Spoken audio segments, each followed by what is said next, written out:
હું છું સિંગર મંજુલા ઠાકોર. મારી મંજુલા સાલાણી ઓફિશિયલ યુટ્યુબ આઈડીમાં આપ સૌનું હાર્દિક સ્વાગત છે. મારી Manjula Salani official YouTube ID subscribe કરવાનું ભૂલશો નહીં. હું આજે શહીદ દિવસ લઈને આવી છું. આપણા સમગ્ર ભારતમાં 23 માર્ચના રોજ શહીદ દિવસ ઉજવાય છે. આ શહીદ દિવસનું આપણા ભારતમાં ખૂબ જ મહત્વ છે, કારણ કે આપણા ભારતના 3 જવાનો 23 માર્ચના રોજ શહીદ થઈ ગયા હતા. તેની યાદમાં આ મહત્વનો શહીદ દિવસ ઉજવાય છે. આ શહીદ દિવસને લઈને ભારતમાં અનેક કાર્યક્રમો થાય છે અને આ શહીદ થયા તે જવાનોનું મહત્વ સમજાવાય છે કે તેઓએ દેશ માટે કેટલું બધું કર્યું હતું અને શું કર્યું હતું. આપણા દેશના 3 જવાનો 23 માર્ચના શહીદ થઈ ગયા હતા. રાજગુરુ આઝાદ ચંદ્રશેખર આઝાદ અને ભગતસિંહ જેઓ અસાસા ફાંસીના માચડે ચડી ગયા હતા.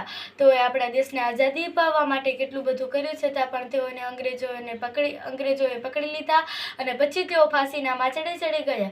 આઝાદ ચંદ્રશેખર કે તેઓ ખૂબ ભાગ્યા, ખૂબ લડ્યા અને દેશને આઝાદી અપાવવા માટે અંગ્રેજોથી ખૂબ ભાગછોડ કરી, છતાં પણ તેઓને અંગ્રેજોએ પકડી લીધા અને તેઓ ફાંસીના માચડે ચડી અને શહીદ થઈ ગયા.